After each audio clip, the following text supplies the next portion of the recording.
Hi friends, welcome back to Calm in the Chaos Homeschool. So today I'm going to be sharing what we did in our morning basket for term 3 of this school year.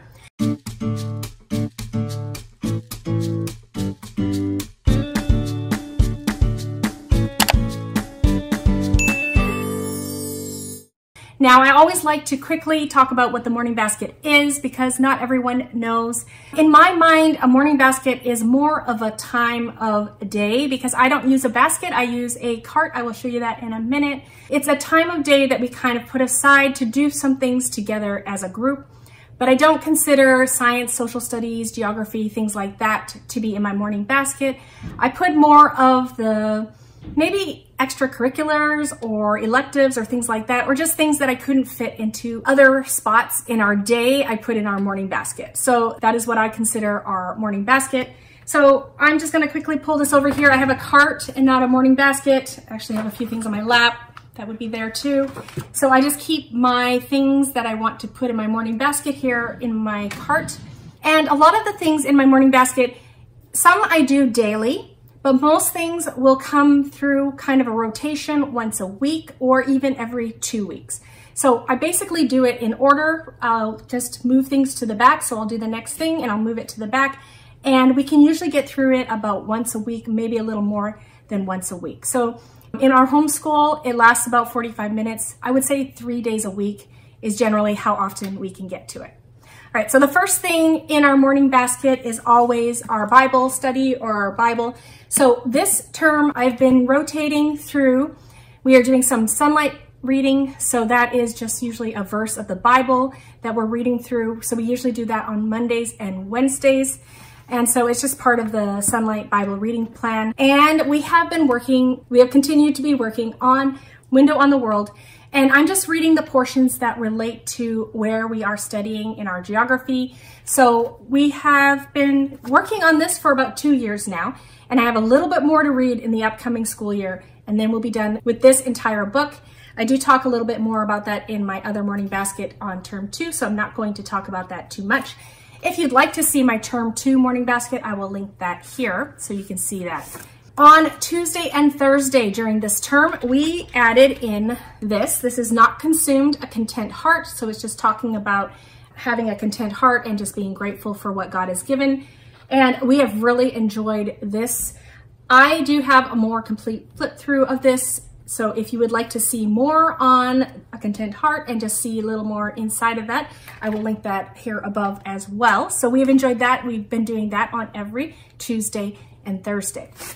Our current read aloud that I kind of throw into our morning basket, even though I might do it anytime throughout the day, we've been reading Cameron Townsend, and we actually just started this.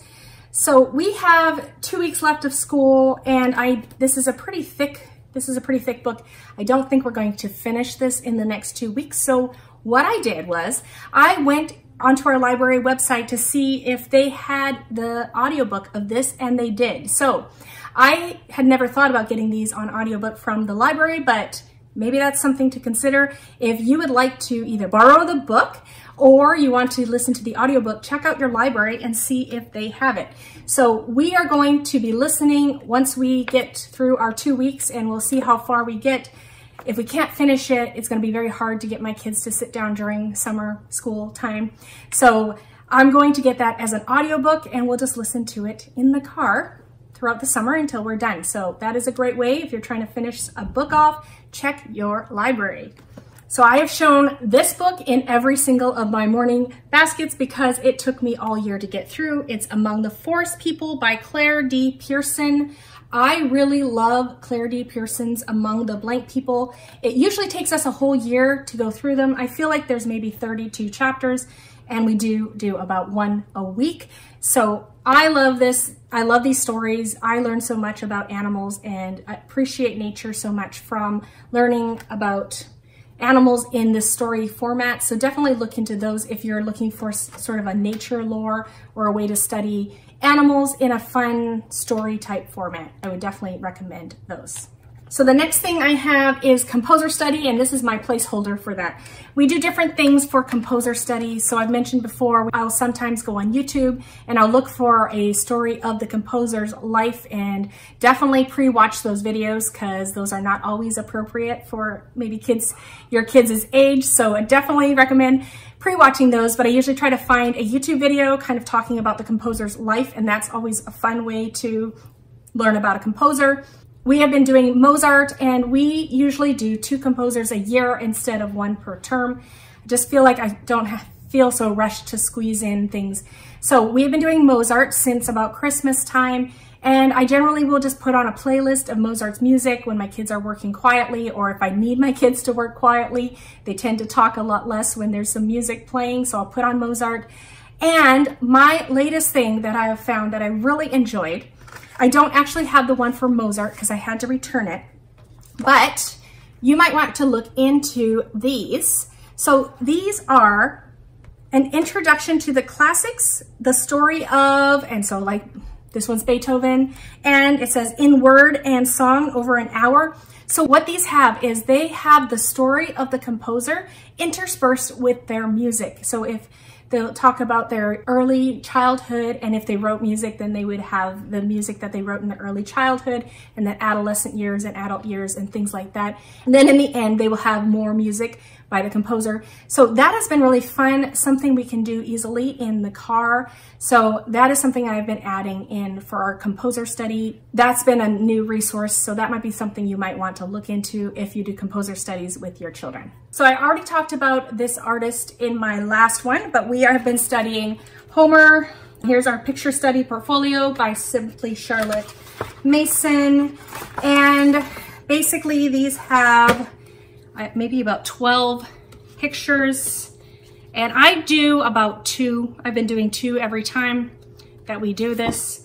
So I have my children study the pictures, and then after a little bit I hide the picture and I ask them to tell me what they saw, what they observed, trying to get them to focus on some details. And then they have this, and this will have stuff about their life, which I don't always read. And they will have, what I do like is the stuff about each picture. So it tells you where the picture currently is and what it's about, and just some information about each picture. So that was something we finished up this term. And so we just finished that a few weeks ago, and I just didn't start something new in art appreciation. Okay, so next is something that I had started in term 2, but we really did it more this term. I talked about this last term. We read A Midsummer Night's Dream in here, the Usborne Complete Shakespeare, stories from all the plays. We read that. And then this term we have been listening to the audiobook of A Midsummer Night's Dream. And my kids each have their own No Fear Shakespeare booklet, and so they can read. On one side there's the actual words of the play, and then on this side is a translation or the modern English version. And honestly, I feel like most of my kids are really enjoying it. Now, this term, I feel like we have spent a lot more time in the car than we usually do. We've had some issues with our leopard gecko. We have a pet leopard gecko, and he's been having some health issues. So the nearest vet is about half an hour away. So we've been driving there and then driving back, and then there's just been other things that we've been driving a lot. So actually a lot of our morning basket things I've started to do in the car in situations like that. So having something like this on audiobook, and then I just tell my kids, bring your Shakespeare books and bring them in the car, and we can listen to a scene or an act in the car, and they definitely don't mind it as much when we're in the car and they have to sit there anyways. So they've actually enjoyed it more, I would say, doing it in the car than when we do it here at home. So that's a tip for you. If you spend a lot of time in the car, consider what are the things in my morning basket that I can do in the car. So that goes along with the composer study. That's when we listen to those composer study stories, and the music is when we're in the car. So when I come up to that in my basket, I just make a note and say, okay, next time we're in the car, or next time we are going somewhere that's a little far, I'm just gonna throw that on, and it'll be our morning basket. We'll cover the composer study for that time. So just something I've been doing more this term than any other term is car schooling. And yeah, so that's worked really well. Just have a few items that we can do in the car as we're driving from place to place. Okay, so my children's favorite part of Morning Basket is the handicrafts. And this term we have been doing paper Sloyd. Now, if you don't know what paper Sloyd is, do not feel like you should know what paper Sloyd is. I don't think most people do know what paper Sloyd is. It is a very Charlotte Mason thing. I would not know if I were in the Charlotte Mason circles. But paper Sloyd, it's not origami, and it's a bit hard to explain, but it's about creating things with paper, and it takes very particular measuring and like drawing skills and measuring skills and things like that. So I would say I do recommend it. I have some kids who are not super exact or precise, and I've definitely seen improvement over that. So like when you're measuring things, you can't just pick any old place on the ruler. You have to actually measure to the right dot, and you have to have it a certain way, and using pencil and then drawing lines with a pencil somehow, that is very difficult for some kids. So I do recommend doing it. We have created a few things. This book itself is very old, but I don't think you can find, I don't know, if you know of a modern version of paper Sloyd book, let me know. I would love to hear it. But this one is very commonly used, and it is quite old. So the words are a little hard to understand. Sometimes it's hard to know what materials to use, but I've done some research and I've figured some things out, I think. So we've been working on a lot of creating these things here, and I'm going to show you a few examples. But basically, really, they need to just learn how to, so we have pieces of paper, they have to measure 6 by 6 boxes, and just figuring that out and cutting those out exactly and drawing things and just marking things. It's great preparation for things like carpentry, woodworking, things like that, like when you have to be very precise. So I just got a few things for my kids just to show kind of examples of what we created. They're very basic things, but they're supposed to be practical things that you can use in everyday life. So I have one thing here. It's a pencil holder, and it is broken, but it was a pencil holder. So she just had to measure out the base, and then we have to cut or draw lines and cut at certain places and glue at certain places. I have this, which is like a little cute little envelope. So you have these, you can tie it closed, you can write a little note in there. You can also make maybe actually this is a picture frame. So you can put a picture inside of there when it's all complete. Boy, this is hard. Okay, so we should have a little picture frame. So things like this could be like a gift, a handmade gift. I have these little booklets. So they created this, they created the cover for a book. So they had to measure that exactly, and then we just put some little pages in there so that they could create a little book. And I will say that it was not inexpensive to start this if I wanted to buy all the supplies. I actually have a huge box. I'm not going to lift it up here, but I have a huge box of supplies that I purchased to do paper Sloyd. We have done it this term. I think the skills have been very valuable. I did spend a lot of money on the supplies.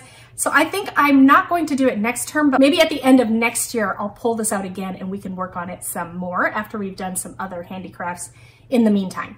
So it has been good practice for my kids. I do recommend looking into it if your children are the kind that rush or they're not careful and they need to just learn how to be a little more precise. It has been a good handicraft activity. If you would like a more complete overview of the book, of the supplies, of all the things, do let me know. I'm not sure if that's something you'd be interested in seeing, but if you would like a video on paper Sloyd and how I taught it and what we did, just comment in the comments below and I would be happy to make that video for you. So the next thing that I have in my morning basket is related to Shakespeare. I didn't do it all together. We did Shakespeare separate from this, but we have been reading Who is William Shakespeare? We have been reading this book and I have really enjoyed it. It just goes through his life. It talks about kind of the times, talks about him. And then the other book that we've been going through that I had to return to the library, I actually had it way too long, is Will's Words. And I do mention that in my Shakespeare video, how I'm teaching Shakespeare to my children. So I'll link that here if you want a more complete overview of me teaching Shakespeare to my kids this term. But Will's Words was a very good picture book. And it talks about Will's life, but it uses a lot of the expressions that we use today that came because William Shakespeare put them in his plays. So that was a very interesting book. Maybe I'll link a picture of it here, but that was an interesting resource for if you're studying William Shakespeare. Next, I have How to Eat a Poem. It is a cute, small little poetry book. We have gotten really far in this. We started about halfway through the year and we are on page 49 out of maybe 80. So we're about halfway through and we will probably read more before we complete our school year. That has been a nice, easy poetry book. My kids have enjoyed it because it's simple and there's some silly poems and things like that in this poetry book. I don't know if this was in my last video or not, but we have been doing Mad Libs and my kids love it when it's Mad Lib Day. Just learning the parts of speech, very fun way to learn the parts of speech and just reinforce that. I'm hoping that my boys can pick up the nouns, verbs, adjectives, and things like that more easily through this. And my girls have been studying grammar more specifically, so it is a little easier for them, but we have enjoyed doing that together as a family. I'm not sure if this was in my last morning basket, but I put it in and take it out, put it in and take it out. We have completed about, let's say 75% of this. We have been working on it the last 2 years. It's not always in my morning basket, but if I don't have some fairy tales or if I don't have a book that has more fables and stuff, then I just throw it back in for a while. So we've been working on that. So it just has a bunch of Aesop's tales and some pictures and things like that. So these are great for if your child is beginning narration or if they still need to work on narration. These are generally a little easier to narrate. The stories are short. So I read the story and then I have one of my children tell me back the story. And they always like to guess what the moral of the story is. So that's their favorite part of that. So we're continuing to work on studying Mandarin. We continue to use our easy readers for vocabulary. We're continuing to sing our songs. This has been another car schooling activity. I mentioned before, there's a CD and there's a DVD. And so when I see this come up and we need to be in the car, I just throw in the DVD in our van and we can go through the songs. So we've actually gotten through a lot more of these songs than at the end of last term because we've been in the car so much. And so we've been watching the DVD and learning the songs a little bit more. So being in the car does not mean that you have to stop homeschooling. So that's another thing we've enjoyed doing in the car a lot. And one of the fun games, one of the activities that we do to help us learn our Chinese or Mandarin is, I have just been, basically I write down every noun that we have learned on a little slip of paper like this, and then I have been coloring it pink on one side, and then I just fold it up, and so I have this little baggie of all the nouns that we have learned, and then I have a baggie of all the phrases that we have learned. So I write in English all the nouns, I write in English all the phrases. And what I can do with these is I can either have the kids pull out one and look at it in English and see if they can come up with the Chinese word for whatever it is, the phrase or the word, or I can pull it out and I can say it in English and see if they can say it in Chinese, or I can pull it out, say it in Chinese, and see if they can recognize it and tell me what it is in English. And so that is just something we do every once in a while to review. I guess it's like flashcards, but it's kind of a game. And then we have like jelly beans and things like that for a certain number.